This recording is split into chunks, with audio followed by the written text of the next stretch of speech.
더운데 일주일 잘 지내셨습니까? 지난주는 우리 박물관 가서 저한테는 개인적으로 아주 좋은 추억이었습니다. 이 칠판 없이 강의 2시간 하려고 하니까 상당히 생소하기도 하고 그랬는데 무사히 잘 해낸 것 같아요. 자, 이제 8번째 우리 강의를 하게 됐는데 처음 시작은 뭐 우리 역사하고 좀 상관없이 한번 리뷰하는 겸 해서 한번 우리 그 유럽의 그 소위 랭귀지, 언어가 어떻게 이렇게 형성이 됐는지 한번 간단히 한번 살펴보고 가도록 하겠습니다. 우리가 이따 공부했던 거 복습할 겸 해갖고 유럽의 지형을 한번 다시 한번 보죠. 여기가 이름이 뭡니까? 아일랜드, 여기가 영국, 여기가 포르투갈, 여기가 스페인. 스페인을 왜 스페인이라고도 하고 에스파니아라고도 그러죠? 차이 아십니까?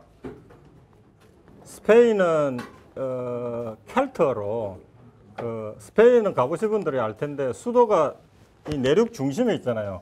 마드리드. 이렇게 보면 지형이 이렇게 평평하게 이렇게 쑥 올라오게 돼 있어서 스페인이라고 하는 거는 평평한 땅, 평평한 땅이래요. 그래요. 켈트어로. 그렇게도 부르게 하고 에스파니아는 옛날에 여기가 로마 시대 때 로마의 주요한 식민지였거든요.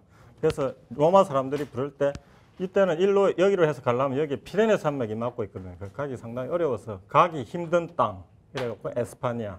그래서 에스파니아라고도 하고 스페인이라고도 하고 그러니까 평평한 땅 혹은 가기 힘든 땅. 그래서 여기가 프랑스이죠. 프랑스, 이탈리아. 여기가 초록색. 여기가 루마니아입니다. 루마니아. 그래서 여기 보면은 이제 여기서 이 초록색으로 한 데는 소위 라틴어 계열이라고 해가지고 쓰는 이제 여기서는 제가 이야기했는데 로망스어를 쓰는 것. 그래서 그 로마 제국 시대 때의 그 공용어는 라틴어였거든요. 라틴어. 그 라틴어 뭐 저는 공부 안 해봤는데 무지하게 어렵다 그러더라고요. 뭐 시제도 뭐 열 몇 가지가 있고 그래서 문법이 엄청나게 그 어렵대요. 그래서 그 유럽에서는 그 기본적으로 그 귀족 자제들 공부할 때 라틴어를 기본 교양으로 했다고 그러지 않습니까? 그렇게 했는데 기본적으로 로마 시대 때의 지형이 여기하고 여기 라인강하고 이번에 우리가 사건이 났던 도나우강 여기 이제 메소포타미아 요를 경계로 하고 여기가 로마 제국이었지 않습니까? 그 밑에 북아프리카까지 이집트하고 이쪽하고 여기 로마 제국이었거든요. 그러니까 여기 권역에서는 전부 다 라틴어가 썼겠죠. 라틴어. 그런데 이제 라틴어가 쓰다가 이제 로마 제국이 멸망하면서 이제 게르만족이 들어오면서 이제 막 언어가 나눠지기 시작했잖아요. 그죠? 그러면서 이제 라틴어를 쓰다가 라틴어가 일종의 제국 지배의 공통언어였죠. 공통언어. 그때 딱 하나만 인정해줬던 거는 로마 입장에서 봤을 때 자기네들보다 더 선진국인 이 그리스, 소위 그리스어는 있었던 거죠. 그죠? 그리스어하고 로마. 이래 있다가 이제 로마 제국이 이제 망하면서 이제 전체적인 제국 통치가 안 되니까 이제 각 지역마다 이제 언어들이 생겨난 거예요. 그래서 이때 이제 생겨난 게 사실은 라틴어하고 비슷한 계열인데 이제 생겨난 게 이제 프랑스 지역에서는 불어가 생겨났고, 그죠? 이태리에서는 당연히 이태리어가 생겨났을 거고, 스페인 저쪽에서는 이제 소위 서바나어하고 이제 그 서바나 이렇게 나눠졌겠죠, 그죠? 그래서 이걸 통칭해서 로만스어라고 그럽니다. 로만스어. 근데 이제 왜 보면은 루마니아만 이렇게 하냐 이래 보는데 루마니아가 이름이 로마니아잖아요. 그죠? 로마니아. 그러니까 이제 이쪽을 이제 황제 때 개척을 하면서 로마 사람들 어떤 퇴역 군인들을 집단으로 정착을 시켜가지고 만들어진 이 나라가 루마니아입니다. 그래서 루마니아만 유일하게 이쪽 라틴어하고 같은 계열의 언어도 지금 쓰고 있다고 합니다. 이름도 그렇게 되고. 그래서 이제 라틴어라는 언어는 사실 죽은 언어입니다. 죽은 언어. 지금은 이제 뭐 그 자녀들 교육이나 이럴 때도 별로 안 한대요. 너무 어렵고 이래가지고. 근데 뭐 소수 언어로 되는데 로마 제국이 멸망하면서 사실 언어로서는 이제 3일이 됐는데 여기서 이제 조금씩 변형이 되었고 이제 언어들이 생겨난 거죠. 그래서 불어, 이태리어, 스페인어. 그죠? 그래서 요걸 전부 라틴어 계열. 그래서 우리가 남미를 갖다가 우리 혹시 라틴 아메리카라고도 부르잖아요. 그게 이제 스페인이 주로 그 식민지 점령을 해갖고 그쪽이 전부 뭘 씁니까? 스페인어를 쓰잖아요. 브라질만 포르투갈어를 쓰고 있죠. 그래서 그쪽 계열이다 하고 이제 라틴 이렇게 부르는 겁니다. 이제. 근데 이게 왜 로만스어가 됐냐 하면은 그러니까 제가 전에 얘기했던 중세 시대는 기본적으로 글을 아는 사람들이 거의 없는 사회, 문명의 사회라고 그랬죠. 그 게르만족들이 들어와가지고 그 야만인들이 들어와서 그랬기 때문에 사실은 그러니까 기록된 문화가 거의 없는 시대입니다. 그래서 이제 이때는 소위 말로 하는 것들이 많았던 거. 그래서 이제 이 동네 돌아다니면서 재밌는 이야기 하면 음악을 누가 치면서 이야기 쪽으로 하는 사람들 많이 나오죠. 그걸 뭐라 그러죠? 음유시인이죠. 그때는 이제 구전 형식으로 이제 이야기하고, 그래서 이제 이때는 구전 형식으로 이야기가 흘러다니면서 이렇게 전파되고 이랬던 거예요. 그래서 이제 그 이야기를 로만이라고 불렀다고. 로만. 이게 일종의 이야기란 뜻이었다는 거예요. 이야기.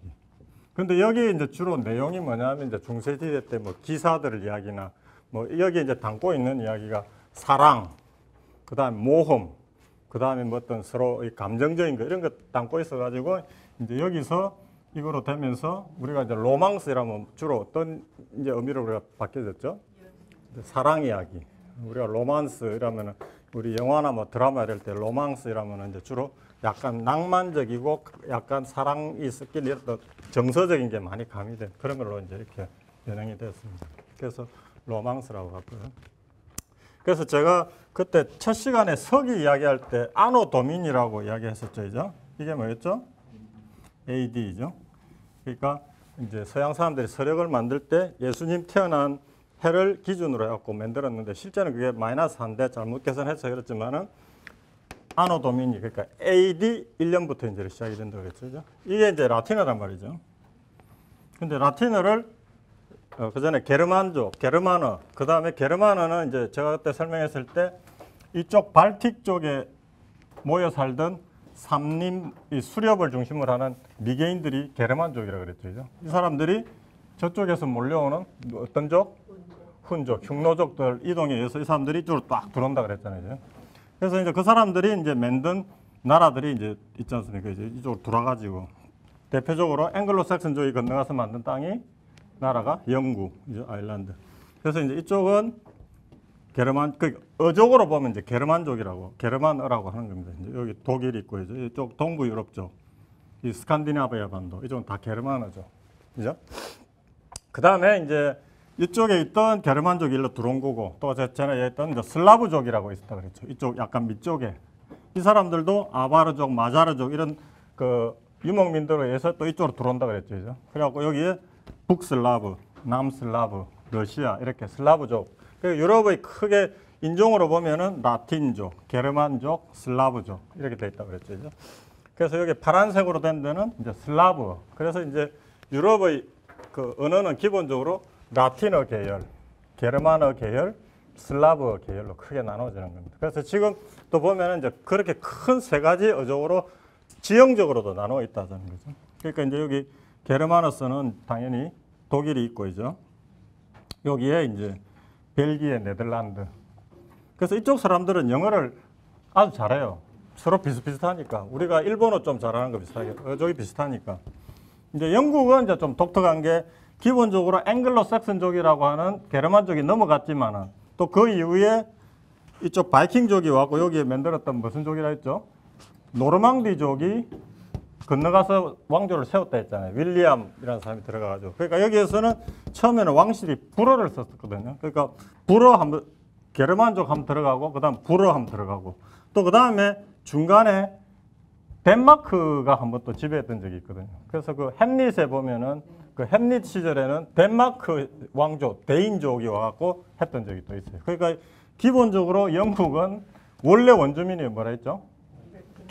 켈트에다가 게르만, 앵글로색슨 더해지고 불어가 더해지고 덴마크가 더해지고 그래서 영어가 단어가 그래 많은 겁니다. 어휘가 이 라틴어 계열 단어가 또 하나 있고 게르만족 계열 단어가 하나 있고 그래서 이제 우리가 영어 공부할 때 막 22,000 뭐 보캐뷸러리 22,000 막 이렇게 외우고 이랬던 게 어휘가 굉장히 많은 이유가 이쪽이 여러 어족이 섞이다 보니까 그래서 이제 그러니까 엘리자베스 시대 때만 해도 뭐 영어 불어 뭐 이런 게 했는데 영국 사람들이 그 인도하고도 안 바꾸겠다고 했던 사람이 셰익스피어인데 그 정도로 했던 거는 셰익스피어가 영어를 기본적으로 보편화시키면서 지금 쓰는 영어의 원형을 만들었다는 점에서 그렇게 한다는 거죠. 그래서 이제 원래 언어였던 켈트는 이쪽에 웨일즈하고 이 위쪽 북부 스코틀랜드하고 아일랜드 일부에 좀 남아 있다고 하는데 노르망디 일부하고. 그래서 이제 전체적으로 보면은 이 게르만족 한쪽, 그다음에 라틴어 계열 한쪽, 슬라브 한쪽, 그죠? 좀 예외적인 게 여기 중간에 루마니아 이렇게 그죠? 근데 이제 언어 계열이 완전히 다른 게 이쪽에 핀란드가 완전히 다르답니다. 완전히 이쪽 계열하고는 전혀 상관없이 다르고 이 중간에 있는 이쪽 헝가리 쪽하고 이쪽 언어가 좀 완전히 다르다고 그래요. 알바니아하고. 여기에 또 이게 그 우리 뉴스 같은 데 보면 한 번씩 그 기다란 짝대기 타고 축제하는 나라 있잖아요. 바스크 왕국. 여기도 이 어문인데 유일하게 어족이 완전 다른 또 언어랍니다. 바스크라고. 이렇게 이제 어족이 구성이 되어 있다고 합니다.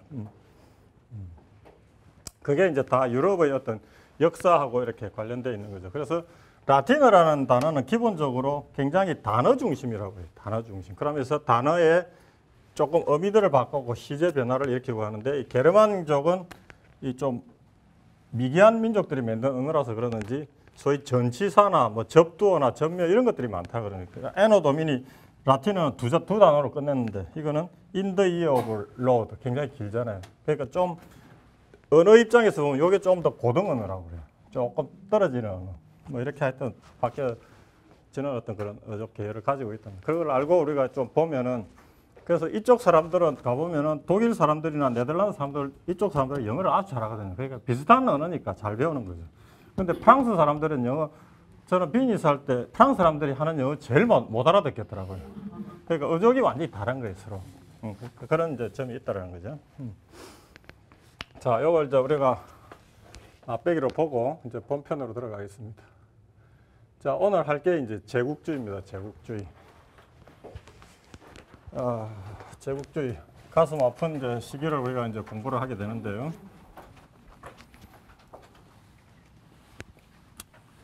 자, 그 전에 이제 제국주의 우리가 어원을 가지고 한번 정리를 한번 해보면은 우리가 제국주의라고 부르기도 하고 제국이라고 부르기도 하고 그러는데 제국이라고 하는 것은 사실은 나쁜 의미는 아니죠. 그죠?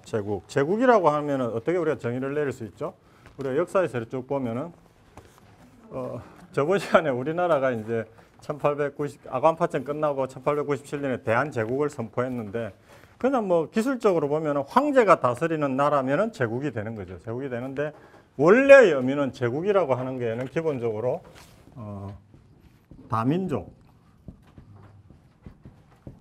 다민족 국가 개념, 그러니까 여러 멀티 나라를 다스린다는 개념이 기본적으로 들어가 있죠. 뭘로서 다스린다? 기본적으로 뭐 군사적 힘이나 혹은 문화적 힘이나 뭐 혹은 제도나 뭐 교역을 통해서 하거나 이렇게.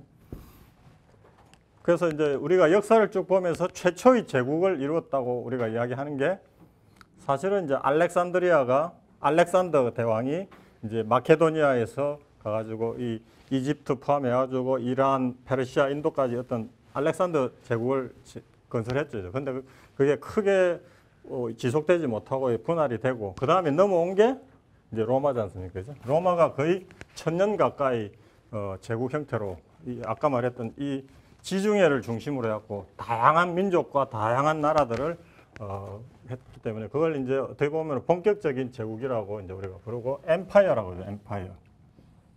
엠파이어. 그거는 이제 우리 영어로 우리가 황제 보통 할 때는 엠펄러라고 그러죠. 엠펄러. 그래서 엠펄러에서 엠파이어고. 그래서 우리가 역사에서 보면은 최초로 황제 제도를 만들려고 시도했던 사람이 누구죠? 그죠?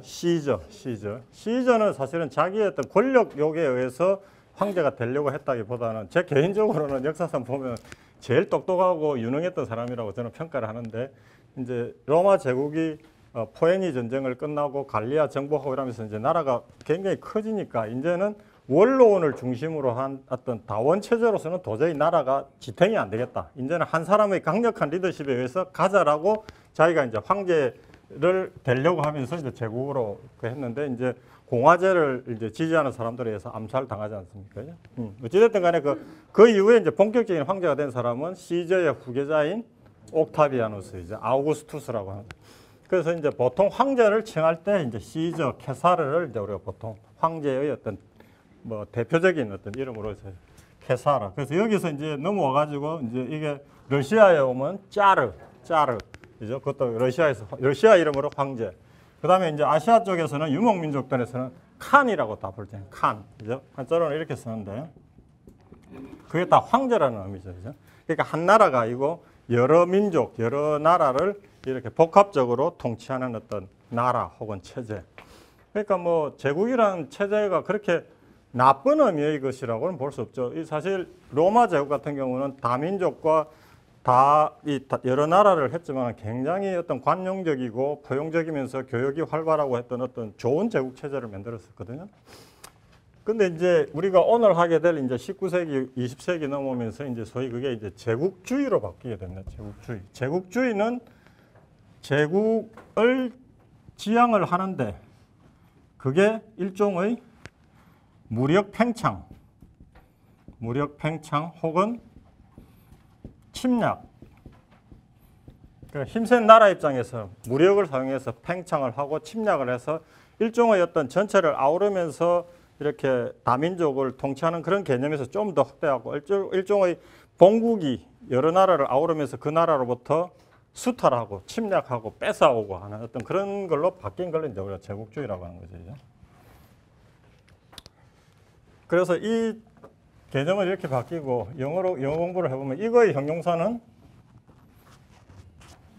양주에 많은데 양주, 임페리얼.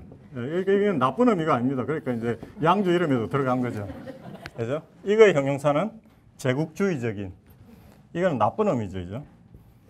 임페리얼리스틱. 그죠? 영어가 이래서 어렵습니다. 형용사도 막 바뀌고 막 하고 이렇게 해서. 자, 이렇게 우리가 개념 정의를 하고 그러면은 이 나쁜 의미의 제국주의는 이제 어떻게 이제 개념을 우리가 되는데 어떻게 해서 이제 이게 만들어지고 또 확장이 되겠냐 오늘 한번 보도록 하겠습니다.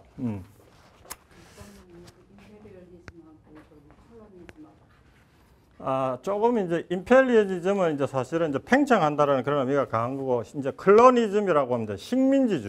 식민지주의니까 어떻게 보면 비슷한 점도 있고 조금 다른 점도 있긴 한데 여기는 이제 약간은 어떤 침략이나 어떤 공격적인 성향을 좀 더 강조한 편이고 이제 콜로니얼리즘은 어느 한 나라를 식민지로 만들어서 본국 입장에서 수탈을 할 수도 있고 그래서 이제 나중에 우리나라하고 일본하고 이야기할 때도 제가 좀 이야기를 드리고 싶은데 일종의 본국 입장에서 제가 볼 때는 약간의 어떤 산업 구분적인 측면에서 예를 들어 본국이 공업 중심으로 갔다고 하면 어디서 식량을 공급받아야 되잖아요. 그러면은 이제 식민지와 한대에서는 식량을 공급을 받고 자기네들 공업 제품 팔고 이러면서 어떤 분업적인 관계에서 어떤 한 지역을 식민지화 해가지고 끌고 가는 걸 이제 콜로니얼리즘. 그러니까 조금 어떻게 보면 거의 비슷하면서도 여기서는 약간 이제 정치적이나 어떤 군사적 의미를 좀 더 강조한 거고 콜로니얼리즘은 약간은 경제적인 의미나 어떤 서로 본국과의 관계 이런 것들을 좀 더 강조한 의미라고 저는 보여요. 그러니까 이거는 이제 아까 이야기했던 식민주의, 콜론이라고 그러잖아요. 식민지죠. 그거하고 거의 비슷하게 이제 가는 개념이죠. 식민지 없는 제국주의는 또 없는 거니까. 자, 그래서 이제 이때 이제 제국주의가 본격적으로 되는데 뭐 우리가 이때까지 살펴본 역사를 보면은 이제 스페인이 아메리카 대륙을 해가지고 한 이것도 어떻게 보면 제국주의라고 볼 수 있는데 이제 본격적인 제국주의로 된 데를 이때라고 이제 보는 것이 우리가 이제 1700년대 영국에서 시작된 산업혁명이 이제 거의 100년에 걸쳐서 일어나면서 산업이 일어났지 않습니까? 지금 이제 우리가 보게 되는 시기가 이제 1800년대 후반부부터 1900년도 초를 보게 되거든요. 그래서 이제 나폴레옹 전쟁이 끝난 데가 언제입니까? 1815년. 그 다음에 1차 세계대전이 일어난 해가 1914년. 거의 100년이거든요. 근데 100년 동안 1815년에 전 세계 교역량이 20억 달러인데 1차 세계대전이 일어난 1915년에 전 세계 교역량이 200억 달러. 그러니까 거의 10배 이상 이게 늘었다는 거죠. 그 말은 이제 산업도 많이 일어났고 세계적인 어떤 교류도 확 일어났다는 거죠. 그래서 이제 제가 저번에 이제 4차 산업혁명 할 때 이야기했는데 1차 산업혁명은 주도했던 데가 영국이잖아요. 이제. 영국을 뒤따라서 따라왔던 데가 프랑스. 그죠? 프랑스. 근데 이제 그 이후에 늦게 통일을 해가지고 산업혁명의 본격적으로 참여한 데가 제가 후발의 이익을 하면서 어디라고 했어요? 독일. 그 다음에 이제 건너하고 새로운 대륙에 있는 미국. 그 다음에 또 좀 뒤에 온 게 일본. 이렇다 했잖아요. 그러니까 이제 이 제국주의가 이제 본격적으로 된 거는 1차적으로 그 나라 잘 사는 데에 성공한 영국, 프랑스. 그 다음에 이제 영국에 그런 것들 전해주면서 상당히 발전했던 나라가 조그맣지만 네덜란드 이런 데로 했잖아요. 걔들이 1차적으로 그 힘을 가지고 해외 진출을 했단 말이죠. 그죠? 진출을 했고. 그러니까 1차적인 제국주의가 진행된 상태에서 이제 뒤늦게 이제 산업화에 성공해가지고 확 일어난 나라, 이제 독일이나 미국이나 이제 이런 나라 입장에서는 자기네들도 이제 산업을 일으켜가지고 이제 제품도 많이 만들어지고 또 이제 해외로부터 원료도 가져오고 이러려고 하니까 해외 식민지가 필요한 거죠. 이제 그래서 소위 선발 산업국가하고 후발 산업국가가 이제 부딪히면서 이제 경쟁이 일어난 겁니다. 이제. 앞서 나간 나라가 있으니까 뒤에 이제 후발의 이익을 극대화해가지고 만든 나라들 입장에서는 이제 조급증이 날 거 아닙니까? 우리도 늦게 시작했지만 우리도 이제 잘 살게 됐는데 그래서 이제 그게 막 이제 급격하게 일어난 시기가 이제 1800년도 후반, 1900년도 초고 그거로 인해서 이제 전쟁으로 일어난 게 이제 1차 세계대전입니다. 크게 그렇게 개념을 잡고 우리가 한번 보면은 기본적으로 이제 제국주의가 생겨난 거는 아까 말한 대로 이제 독점 자본주의 뭐 이렇게 하는 게 산업이 발전하면은 돼 있잖아요. 기본적으로 제품을 산업혁명을 통해서 많이 만들려면 뭐가 필요하다? 기본적으로 시장이 필요하죠. 그걸 팔 시장, 그죠? 그리고 또 제품을 만들어내려면 안정적으로 뭘 확보해야 된다? 원재료를 받아야 되고, 그죠? 그러니까 그 이제 산업국가 입장에서는 원료를 안정적으로 확보할 수 있고 또 갖다 팔 수 있는 시장이 필요하다 보니까 이제 해외로 나갈 수밖에 없는 그런 구조. 그렇게 해서 이제 소위 이제 각국이 이제 여러 대륙에서 이제 서로 경쟁이 붙습니다. 1차적으로 이제 일어났던 데가 이제 아프리카. 아프리카는 이때까지 그 어떻게 보면은 내깔겨준 땅이었어요.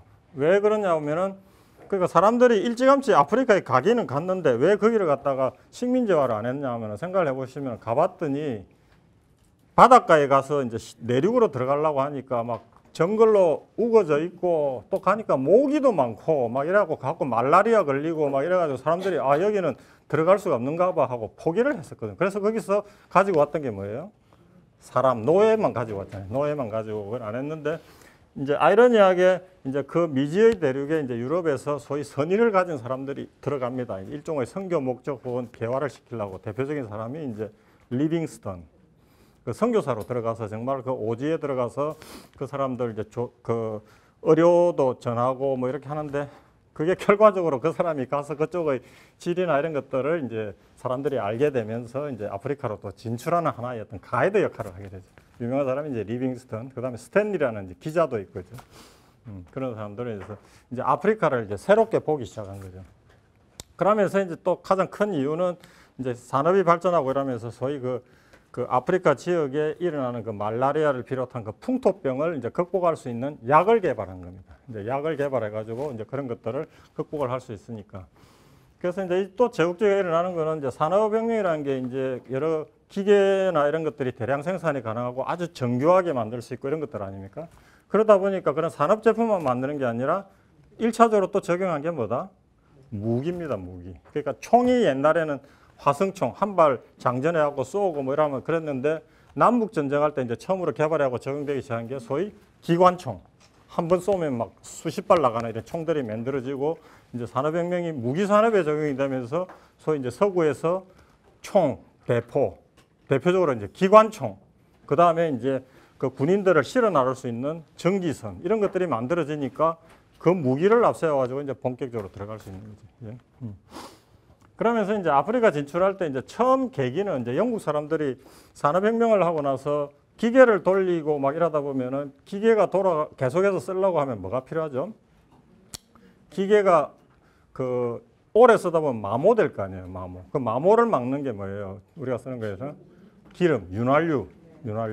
그런데 초기 산업혁명이 막 진행되고 이랬을 때 그 윤활유 역할을 할 수 있는 게 많은데 그때만 해도 석유가 보편화 안 됐을 때거든요. 그래서 이제 그걸 찾기 위해서 영국 사람들이 아프리카를 가서 뭐에 착안했냐면 야자수나무, 야자수 기름, 그 팜유, 그거를 이제 엄청나게 이제 수입을 해야 그 기계가 돌아가니까 거기서 이제 아프리카에 착안을 하게 된 거예요. 석유가 나오기 전까지. 그래가지고 이제 서로 이제 경쟁적으로 이제 아프리카에 들어가게 됩니다. 그래서 아프리카 이제 불행이 시작이 되는데요. 아프리카를 한번 보십시다. 영국은 이제 처음에는 이쪽으로 와가지고 아까 말했던 팜유 이런 것들만 이제 공급해 가다가 여기도 이제 우리가 안정적으로 좀 확보할 필요가 있겠다 해가지고 이제 막 진출을 하게 되는데, 그 다음에 이제 이 프랑스는 이제 이쪽으로 들어오게 되고요. 그래서 프랑스는 처음에 이쪽 모로코, 알제리아 이쪽 북부 아프리카로 쭉 들어오게 되는데, 이게 들어온 이유가 뭐냐면은 요 위에 건너편에 그 프랑스의 그 항구 도시 뭐 있죠? 상업의 중심지. 지금 2대 도시죠? 마르세유. 이죠? 마르세유. 그 마르세유가 이제 상업이 굉장히 번성하고 이런 데인데, 그 시절에 여기에 해적들이 많았다는 거예요. 해적들이. 그래서 그 해적들을 이제 제압을 하면서 그 안정적으로 여기를 하기 위해서 이제 여기에 먼저 들어오게 된 거죠. 프랑스는 이쪽으로. 영국은 이제 처음에는 이제 이쪽으로 들어왔죠. 들어오면서 여기에 뭐가 생겼다 그랬어요? 스웨즈 운하 1869년에. 근데 이제 요거는 누가 처음 개발했냐면 이제 프랑스 그 외교관으로 있던 사람이 레셉스라는 사람이 이제 여기 근무하다가 이집트 쪽에 와가지고 제안을 해가지고 이걸 한번 파보자. 파면은 이렇게 돌아가지고 인도양까지 가는데 이거 팔면은 바로 이렇게 갈 수 있지 않느냐 해가지고 이제 이집트하고 프랑스가 회사를 만들어가지고 거의 10년에 걸쳐서 이 운하를 이제 판 겁니다. 우리가 지도상에서는 이렇지만 엄청난 난공사였다고 합니다.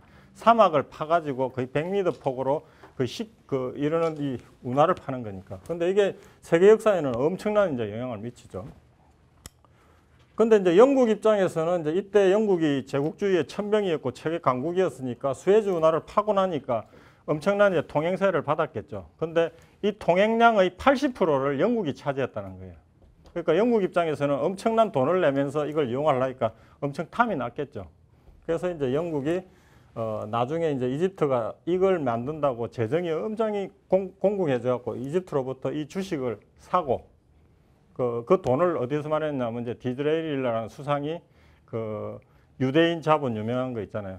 로스차일드로부터 돈을 빌려가지고 주식을 1차 구입하고 나중에는 궁극적으로 프랑스로부터 이집트를 침략해갖고 자기의 식민지까지 만드는 스웨즈 운하를 확보하려고. 그래서 이제 영국은 이쪽으로 들어오게 되고 프랑스는 이제 이쪽 북부로부터 시작해갖고 이제 이쪽 아프리카 서쪽에서 시작하고 영국은 이쪽에서 들어오고. 그래서 영국은 이집트부터 하고 그다음에 이제 요 위에 수단 쪽으로 이렇게 내려오는 쪽이었고. 요거 보고 이제 그다음 먼저 이렇게 한번 볼게요. 남아프리카를 한번 볼까요? 남아프리카. 아프리카에 지금 제일 잘 사는 나라가 여기죠, 이제 남아프리카 연방, 그죠? 남아프리카. 이 역사를 이제 우리가 간단히 보면은 처음에 이제 여기도 이제 뭐 아프리카 사람 원주민들이 사는 나라였겠죠. 근데 이제 유일하게 이제 네덜란드라는 나라가 작은 나라인데 해외 이 주재민들이 나가기보다는 이제 배를 보내갖고 동인도에서 무역을 했었는데 17세기에 이제 이쪽에 소위 네덜란드에서 일군의 어떤 정착민들이 이쪽 이 남아프리카 공화국에 옵니다. 그러니까 종교의 자주를 찾아서 그 사람들을 우리가 이제 보어인이라고 불러요. 보어인. 네덜란드에서 온 아프리카 이주민들, 보어인들. 그래서 이제 그 사람들이 이제 남아프리카 공화국 이쪽에 정착을 해가지고 잘 살고 있었죠. 주로 농업을 했어요. 농업을. 근데 이제 1850년경에 이제 이 지역에서 뭐가 발견이 되냐 하면은, 그 다음에 그 전에 그 1807년에 이제 영국에서 노예 무역 금지를 한번 선언을 하고, 그 다음에 이제 1850년에 가서 완전히 노예제를 이제 완전 폐지까지 하게 되는데, 이쪽에서 보호인들이 와가지고 농업을 하니까 노예들을 많이 썼겠죠, 당연히. 그래서 그 부분에서 이제 한번 또 영국하고 충돌이 있고, 그 다음에 이제 영국이 이걸로 들어오면서 이제 케이프 식민지를 이제 만드는데, 그래서 한번 충돌이 있고, 이쪽으로 이제 쫓겨가요, 이 사람들이. 내륙으로 들어가가지고 여기에 이제 저 킴벌리라고 유명한 거 있고, 그다음에 이쪽은 이제 요하네스버그라고 있는 이제 이쪽 두 곳으로 이제 내륙으로 들어가고 이제 보호인들이 정착해서 살고 있거든요. 근데 이제 영국이 와서 이제 그렇게 하다가 1850년경에 그 뭐가 발견이 됐냐면 여기서 다이아몬드하고 금이 발견이 됩니다. 다이아몬드는 킴벌리라고 하는 곳에서, 그다음에 금은 요하네스버그라고. 이제 지금 이제 남아프리카 공화국에서 아주 큰 도시들인데, 그러다 보니까 이제 영국에서 이제 여기 들어오는 거죠. 그래서 이제 이게 유명한 그림인데 이 사람이 누구냐면은 이름을 알아놓으시면 좋은데 세실 로즈라는 사람이에요. 세실 로즈. 이 사람이 이제 이쪽에 와갖고 이 발을 보면은 이 남아프리카 한쪽에 있고 여기 이집트에 딱 발을 디디고 있잖아요. 이 아프리카를 다 먹겠다 이거지. 대표적인 제국주의자입니다. 그래가지고 이제 이 소위 여기에 정착해 있던 네덜란드 사람들 보호인들하고 영국하고 붙은 전쟁이 보호 전쟁입니다. 유명한 보호 전쟁. 그래가지고 이제 이쪽으로 이제 네덜란드 사람들이 들어가서 자치공화국을 만들었었는데 이쪽을 해가지고 이제 대판 큰 전쟁이 벌어져가지고 영국이 결과적으로 이기는데 여기서 영국이 엄청난 피해도 입게 됩니다. 그래서 이제 영국이 여기 들어와가지고 이제 다이아몬드, 뭐 황금 이런 것들을 보니까 여기를 이제 식민지화 해가지고 또 남아프리카 공화국이 어떻게 보면은 이제 그 불행한 역사가 시작이 된 거죠. 그럼에도 불구하고 지금 이제 잘 사는 거는 여기 자원도 많이 나고 여러 가지 이 주들로 이래 됐는데 이제 이게 그래서 이제 소수의 그 네덜란드 사람이나 영국 사람들이 남아가지고 현대까지 아파르헤이트라는 정책을 취했지 않습니까? 그죠? 그러니까 소수의 백인들이 그 다수의 그 흑인 원주민들을 압제하는 어떤 그런 체제로서 계속 되어왔던 어떤 그런 체제. 그게 이제 깨어진 게 불과 몇 년 안 됐잖아요. 그걸 깬 사람이 만델라 대통령이죠. 그래가지고 이제 지금은 어떻게 보면 흑백이 평등한 사회인데 여전히 어떤 이 부의 어떤 그런 것들은 소수의 그 백인들이 지고 있는. 그래도 뭐 그 아프리카에서는 그래도 제일 잘 사는 나라 이렇게 돼 있죠. 그래서 세실 로즈라는 사람이 이 제국주의의 천병 역할을 하면서 이 사람이 이제 여기 총독도 하고 이러는데 여러분들 좋아하시는 것들 있죠, 이제.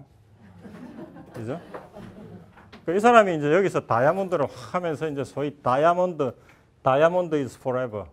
다이아몬드는 영원하다. 변하지 않는. 그래갖고 이 다이아몬드 여기 제품을 이제 완전히 보편화시키면서 이 사람이 만든 브랜드가 이제 더비어스라고 세계적인 다이아몬드 브랜드. 지금도 세계 다이아몬드 시장에 거의 잡고 있는 거죠, 이제. 그 황금과 이 다이아몬드로서 완전 제국을 만드는 겁니다. 그 사람이. 그래서 이걸 들어보시죠. 더 로즈 스칼라십. 뭐 이 영미 계통에서는 최고의 장학금입니다. 로즈 장학금. 이 사람이 이제 돈을 많이 벌어가지고 만드는 거죠. 그래서 뭐 영미 쪽에서 유명한 리더들 중에는 이거 받아가지고 웬 사람도 많아요. 대표적인 사람이 클린턴 대통령도 이거 대학 시절에 로즈 장학금, 그러니까 아주 똑똑하고 그런 사람들한테 주는 장학금인데 남아프리카 공역에서 어떤 피의 다이아몬드에서 돈 벌어가지고 이제 장학금 만들어서 지금은 이제 그런 색깔들이 조금 뭐 되긴 했지만 여전히 어떤 그런 것들이 있어서 흑인들이나 이런 사람들은 이제 좀 뭐 깊이 하지만은 최고의 권위를 가진 장학금 형태로 되고 있습니다. 로즈 장학금. 세실 로즈라는 사람 이런 에피소드 우리가 알면 좋겠고요. 그래서 그 역사를 아시고 다이아몬드를 좋아하세요. 거기에는 흑인들의 피와 땀이 서려 있는 어떤 그런 것들입니다. 그래서 이제 아프리카를 보면은 이제 영국은 이 수에즈 운하를 하기 위해서 이집트부터 시작하고 남아프리카 해가지고 밑에서 이제 위로 올라가는 일종의 그죠? 종으로. 이제 프랑스는 이쪽 북부에서 시작해갖고 서쪽으로 해가지고 서쪽에서부터 여기가 이제 쭉 있는 게 사하라 사막이잖아요. 사하라 사막은 뭐 먹을 게 없잖아요. 그러니까 프랑스는 이제 이쪽으로 횡으로 이제 이쪽으로 들어오려고 그러고. 그래서 이제 종으로 내려오는 영국과 횡으로 오는 프랑스가 한 맞부딪힌 게 이 파쇼다예요, 파쇼다. 그래서 여기서 이제 대판 한번 싸울 뻔 했는데 자기네들이 이제 타협에 의해서 우리 적당히 나눠 먹자, 싸우지 말고. 그래갖고 프랑스는 주로 이쪽, 영국은 이쪽으로. 이제 이쪽에 싸울 뻔했는데 안 싸운 이유가 이때 이제 유럽에서 아까 이야기했던 신흥 강국으로 독일이 막 부상을 하니까 우리가 여기서 싸울 게 아니라 우리가 힘을 합해서 독일하고 대항을 하자 해서 이제 여기서 협상이 이루어진 겁니다. 그 유명한 이제 1898년에 파쇼다 타협이라고 하는 어떤 그 사건이 일어났고요. 그러고 이제 여기 보면 이제 독일 것들이 띄엄띄엄 있죠, 이제 독일 이런 데들이. 그러니까 아까 말했던 이제 산업화에 성공한 독일이 뒤늦게 이제 우리도 해외 땅 좀 확보해야 되겠다 해가지고 막 허겁지겁 들어온 겁니다. 허겁지겁 들어 카메룬 뭐 이런 쪽에 이제 넣고.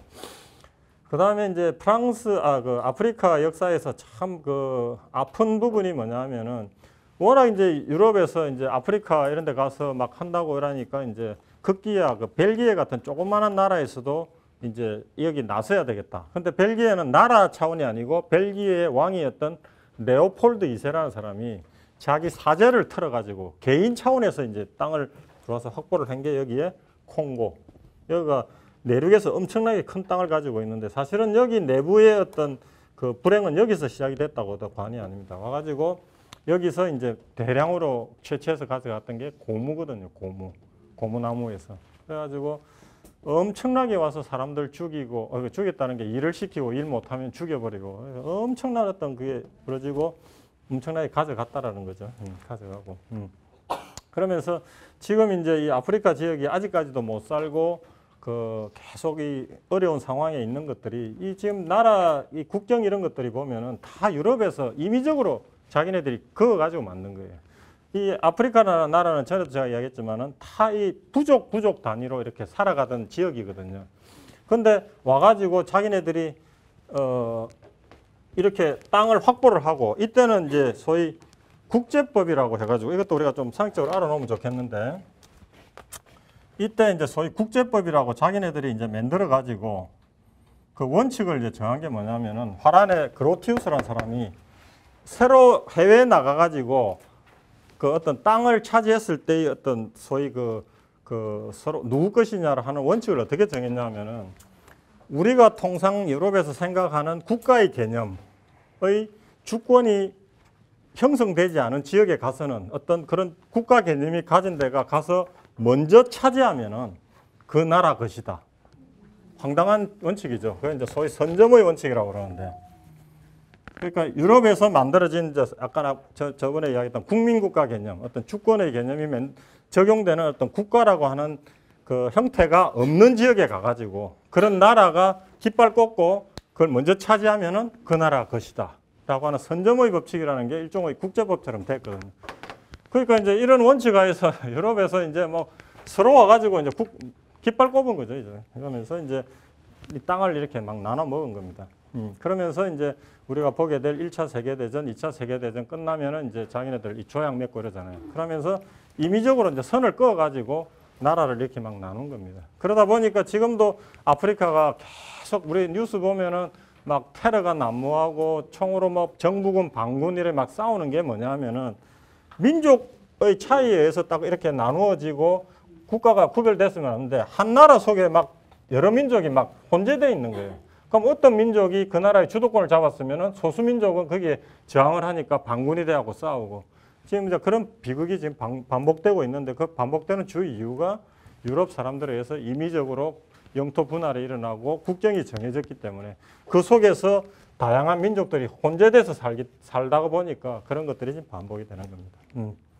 그래서 어떻게 보면은 이 제국주의의 뭐 가장 어떻게 보면은 피해를 많이 봤던 지역이 이 지역이라고도 볼 수 있고, 근데 이제 뭐 다른 지역은 피해를 많이 봤지만 이렇게 막 민족이 임의적으로 섞여가지고 막 살고 이런 부분들은 덜하지 않습니까? 근데 그게 가장 극명하게 드러난 지역이 이제 아프리카하고 좀 이따 제가 설명할 여기 아랍권 그렇게 이제 그래서 지금 현 시대의 어떤 여러 가지 나타나는 어떤 이런 비극의 씨앗들이 어떻게 보면은 자기네들 땅 따먹기 한 어떤 서구에 의해서 서구 제국주의에 의해서 나타난 것들이 굉장히 많습니다. 사실 특히 영국에 의해서 많이 생겨났거든요. 그 고통을 지금 이제 현대 이런 후진 지역에서 다 몸으로 맞고 살고 있는 거죠.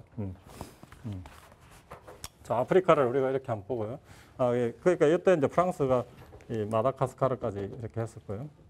다른 이야기인데 조금 이따 요 팔레스타인 이야기할 때 제가 좀 더 들어갈게요. 자, 그 다음에 이제 그래서 이때 잘 나갔던 영국의 어떤 지형을 한번 봅시다. 그래서 영국을 이때 뭐라 했어요? 해가 지지 않는 나라. 해가 안 지죠. 뭐 동쪽에서 서쪽 끝까지 다 나라가 다 분포되어 있으니까 보니까 캐나다이죠. 캐나다. 뭐 미국도 먹었었는데 미국은 이제 독립을 했고 이죠. 여기에도 뭐 자메이카 뭐 이런 몇 개 섬들 이래 있었고 여기 아프리카 이렇게 먹었고 그죠? 영국의 젖줄 인도.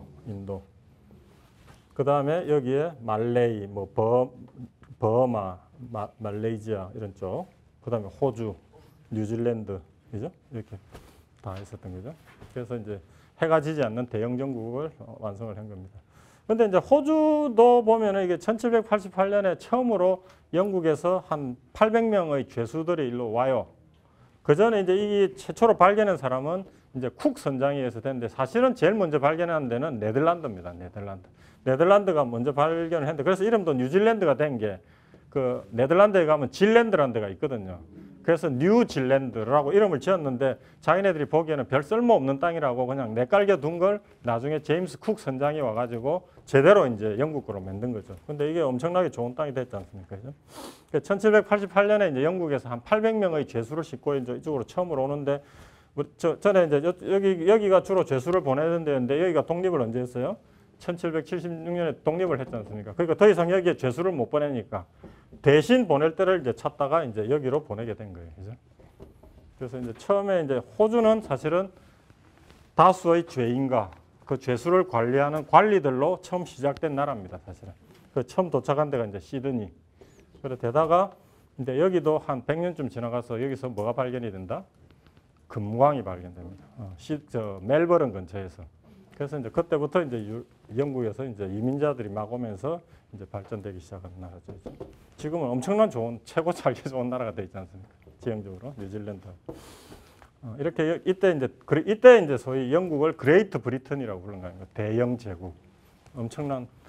그래서 영국이 뭐 민주주의 제도도 만들고 의회 제도도 만들고 이 사람들이 잘했던 거는 이제 일찌감치 산업화를 하다 보니까 우리가 영국 식민지를 했던 데를 가보거나 이렇게 하면은 어떤 법치 전통 그리고 이제 소위 개인을 우선한 파블릭 그러니까 전체적인 공공을 이익을 어떤 중요시하는 정책 이런 것들을 잘해요. 잘하긴 한데 그래서 우리가 영국 시스템들을 좋아하고 우리가 좋다. 특히 그러고 우리가 평생 머리 얕고 사는 이 영어를 잘하는 민족이기 때문에 우리가 이제 좋아하고 이렇게 하는데 사실은 세계 역사에서 보면은 영국 때문에 벌어진 현대의 비극이 무지무지하게 많습니다. 사실은 아프리카 그렇죠. 사실 인도도 제가 좀 이따 하겠지만은 원래는 이렇게 한 나라였는데 이쪽에 이슬람 믿는 방글라데시, 파키스탄 다 분할됐죠. 또 그 속에서 엄청난 압제를 당했죠. 뭐 홍콩, 뭐 이 팔레스타인 문제, 지금 이스라엘의 문제도 사실 영국 때문에 된 거거든요. 그러니까 영국이 심어놓은 어떤 그런 잔재한 그 비극이 사실은 굉장히 많아요. 대부분은 이제 이런 제국주의의 어떤 천병 역할을 했었기 때문에.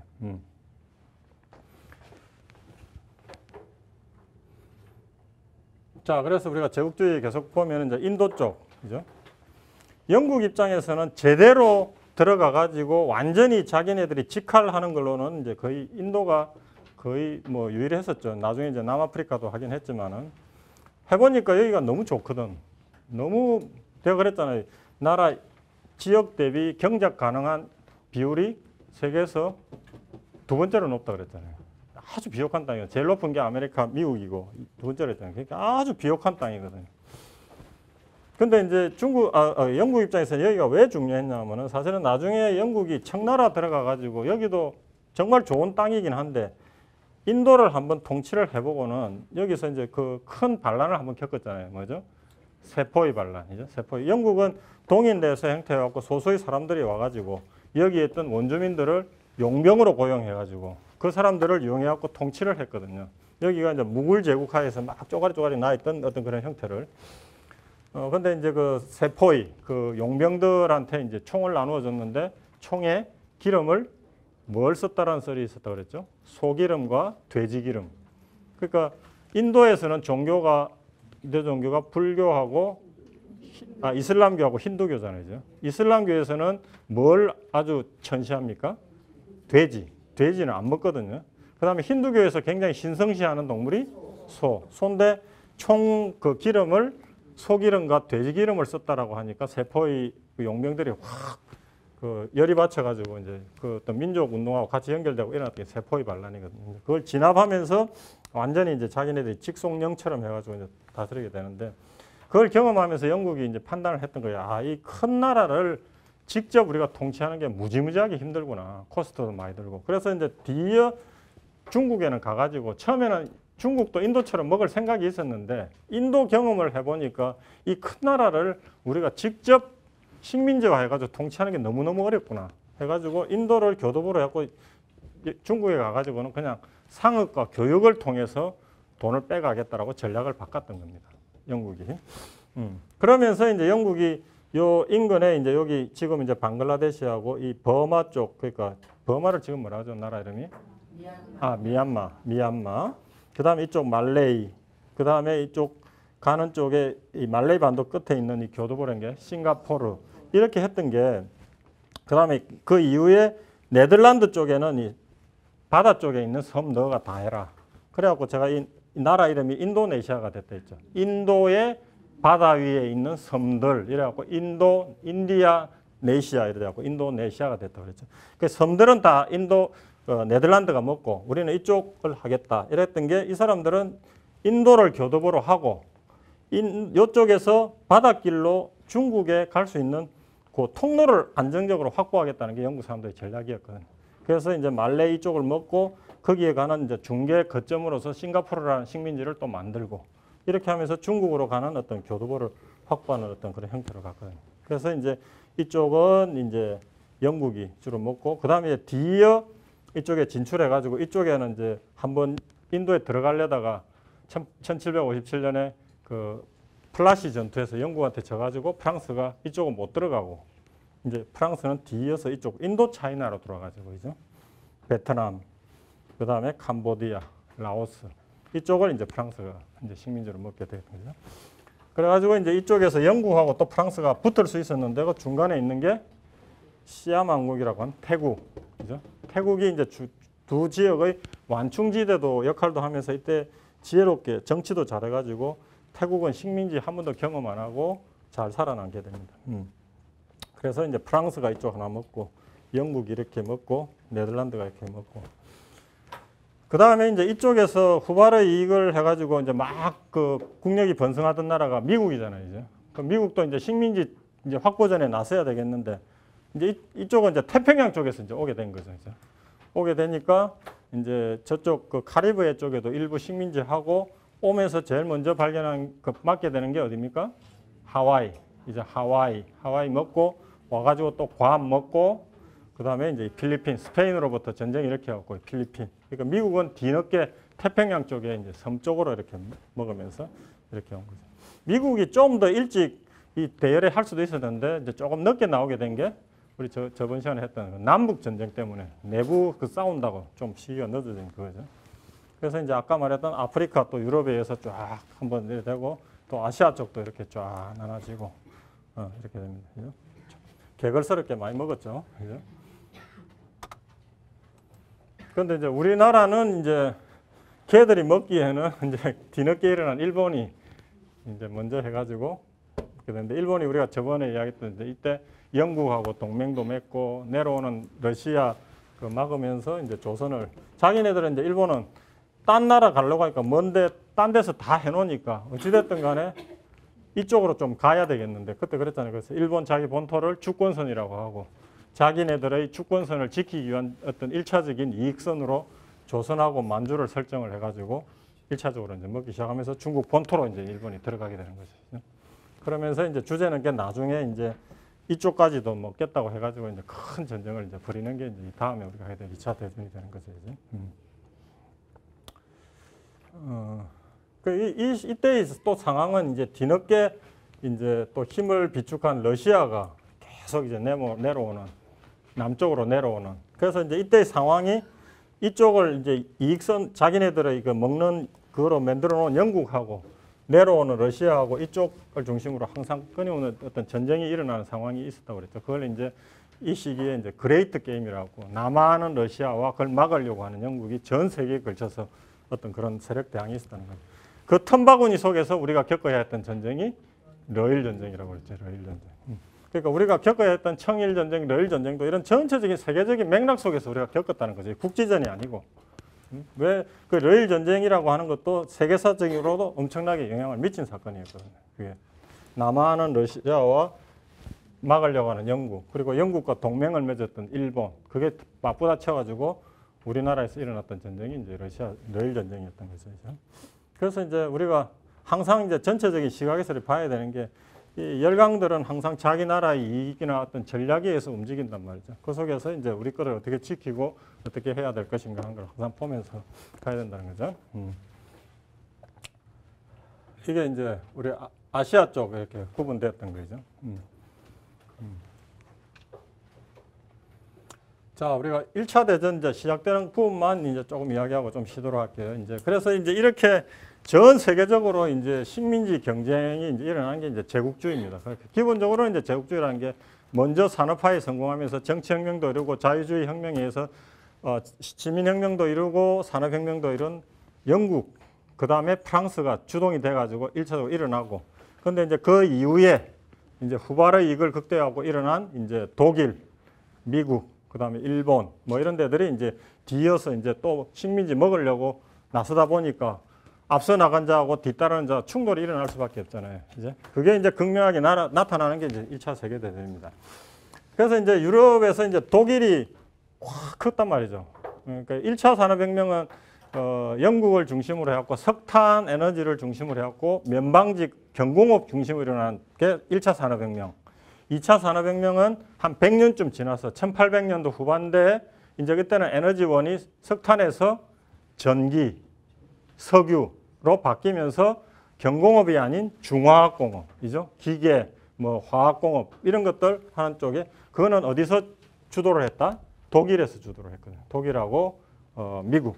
그러니까 이제 사실은 우리가 보면은 중화학공업이 경공업보다도 훨씬 더 부가가치가 높거든요. 그러니까 이제 영국은 먼저 시작해갖고 이제 그런 산업 쪽을 놓치면서 영국은 이제 어떤 정책으로 나갔냐면 이제는 산업이나 제조업보다는 우리는 이 식민지를 통해서 뭐가 축적이 됐다 했어요? 자본이 축적이 됐잖아요. 그러면서 이제 우리는 해외 식민지 경영 혹은 금융 쪽으로 나가자라고 이제 전략을 정한 거예요. 금융이나 이제 해외 교역, 해외 식민지 확장. 근데 이제 독일이나 미국 같은 데는 이제 자기네들 제조업 산업을 이제 일으켜가지고 그 경쟁력을 가지고 이제 나오게 된 거고. 그래서 이제 어떤 면에서 보면은 이제 그 산업 경쟁력이 궁극적으로는 그 나라의 경쟁력을 결정을 하거든요. 그래서 이제 이때 이제 사실은 영국의 경쟁력 쪽이 이제 독일이나 미국 쪽으로 넘어가기 시작한 거예요, 사실은. 그러면서 이제 해외에서 이제 정책이 맞붙기 시작한 게 보면은 영국은 아까 얘기했던 이집트 있는 쪽에 이집트의 수도 카이로이죠. 카이로. 그 다음에 남아프리카 공화국의 케이프타운. 그 다음에 인도의 이 벵갈 지역의 중심지 콜카타. 그죠? 이 세 개를 잇는 삼각주 해갖고 소위 삼시 정책. 삼시 정책. 자기네들의 이익이 극단적으로 걸려 있는 지역을 보호하기 위한 이거. 여기에 이제 후발 독일이 이제 경쟁을 하려고 이제 정책을 취했던 게 자기네 수도인 베를린을 중심으로 해갖고 이 콘스탄티노플, 지금 이스탄불인 이 비잔티움, 그 다음에 이라크의 수도였던 바그다드, 이 세 개를 잇는 소위 철도를 오스만 투르크하고 협의해가지고 이제 건설을 하려고 하는 거예요. 이 사람들의 전략은 뭐였냐면 이렇게 철도로 연결해가지고 요 이라크 쪽에서 이쪽 홍해 쪽으로 나오면은 지금 거기가 무슨 나라가 있죠? 쿠웨이트 있는 쪽으로 나와가지고 이쪽 인도양 쪽으로 치고 들어가려고 했던 거예요. 영국 입장에서는 이걸 막아야 될 거 아니에요. 요걸 이제 독일의 3B 정책, 베를린, 비잔티움, 바그다드, 이제 카이로, 케이프타운, 콜카타. 그래서 독일의 3B 정책하고 영국의 3C 정책이 붙은 거예요. 대결하고 있던 거죠. 그래서 지금 이제 이라크 지도를 보시면 이라크가 쫙 있으면서 바다 끝에 부분이 이제 쿠웨이트가 있거든요. 그때 이제 영국에서 이걸 막으려고 그쪽 지역을 점령을 해가지고 나라를 만들어가지고 그게 쿠웨이트가 돼가지고 쿠웨이트하고 이라크가 분리되어 있는 거죠. 그래서 우리 현대에 오면 이제 후세인이 이라크에서 이제 쿠웨이트 침략했다가 일어난 전쟁이 있잖아요. 미국 주도로 완전히 컴퓨터 중계하고 막 이렇게 텔레비했던 거죠. 그죠? 그게 이제 그 이라크는 쿠웨이트가 자기 나라 땅이라고 생각을 하고 후세인 때 침입범을 했는데 미국 중심으로 이제 그걸 맞았던 그게 사막의 전쟁을 하고 그때 완전 그 CNN에서 막 중계하듯이 전쟁이 일어나는 게 있었잖아요. 걸프 전쟁. 그게 이제 그 시초도 이때 이제 만들어졌다는 거죠. 이게 이제 막 붙기 시작을 한 거고요. 그죠? 그러면 이제 이때 유럽의 지형은 이제 전에 했던 이제 신성 로마 제국이었던 게 이제 비스마르크에 의해서 주도된 소독일주의. 그러니까 게르만어를 쓰는 위쪽 우리 독일 사람들 중심으로 해서 하자 해갖고 독일이 처음으로 만들어졌다 그랬죠. 그죠? 1870년에 독일하고 프랑스하고 일어난 전쟁이 이건 외워야 됩니다. 보불 전쟁. 그죠? 그걸 1870년에 그 프랑스 파리 베르사유 궁전에서 독일 제국 선포를 했다 그랬잖아요. 그죠? 비렐르미 있어요. 그래서 여기가 이제 독일 제국이 있었고 이제 오스트리아를 중심으로 한 건 이 전부를 아울러서 독일 제국으로 하려고 했었는데 비스마르크의 정책은 오스트리아 너희는 따로 해. 우리만 할게 하고 독일 제국이 만들어지고 남은 오스트리아는 헝가리하고 합해갖고 오스트리아 헝가리 제국을 만들었다 그랬죠. 그래서 오헝 제국이라고 그래요. 오헝 제국. 이렇게 이제 나누어져 있었던 거예요. 독일 제국하고 오스트리아 헝가리 제국. 이쪽에 이제 프랑스, 영국, 뭐 유럽 1차 세계대전 전에 이제 이렇게 돼 있었던 거죠. 그 다음에 이제 오스트리아 입장에서 한번 보시면은 오스트리아가 이제 이쪽에 조금 있고 이제 헝가리하고 합하긴 했는데 이 사람들도 이제 항상 고민이 뭐였냐면은 이 오스트리아 자체는 여기 있으니까 내륙 국가거든요. 내륙 국가니까 뭐가 없습니까? 항구가 없단 말이에요. 항상 항구가 문제예요. 러시아도 항구가 없다 보니까 남쪽으로 내려오려고 오스트리아 입장에서도 항구를 확보하려고 이 남쪽에 좀 진출을 하려고 하고 그래서 우리가 여기를 뭐라 그럽니까? 발칸반도. 이쪽으로 내려와야 되거든. 그래서 오헝 제국에서 1908년에 지금 요 지역이 지금 뭐냐 하면은 요즘 관광지로 확 뜨는 데 있잖아요. 그죠? 크로아티아하고 보스니아 헤르츠고비나 있는 데거든. 여기를 합병을 해버려요. 자기네들 이 바닷가 그 항구를 확보를 하려고. 그러다 보니까 이 발칸반도 이쪽은 제가 아까 이야기했던 그 민족의 입장에서 보면 이쪽은 게르만족이고 이쪽에 있는 사람들은 주로 슬라브족. 그러니까 오헝 제국은 이는 전부 다 100% 게르만족. 여기는 오스트리아는 게르만족 20%에 헝가리 마자르족 있지, 뭐 슬라브족 있지, 여러 민족들이 막 섞여 있는 거예요. 그러다 보니까 이제 오스트리아에서 남하하기 위해서 이쪽을 먹다 보니까 이쪽에 있던 슬라브족들이 반발을 하는 거죠. 그렇게 해가지고 이제 일어나는 전쟁이 이제 그게 도화선이 되는 거죠. 도화선이. 그게 이제 1차 세계대전이 됩니다. 그러니까 이제 정리를 해보면은 러시아도 부동항을 찾기 위해서 남쪽으로 오고, 근데 러시아가 민족이 뭡니까? 슬라브족. 그러니까 이 사람들이 이제 주창을 하는 거지. 이쪽에 있는 슬라브족들을 꼬시는 거지. 우리 같은 민족 아니냐. 우리가 힘을 합해가지고 우리 같이 잘해보자. 라고 이제 하면서 소위 그걸 이제 범슬라브주의. 우리 같은 민족이니까 우리끼리 좀 잘해보자.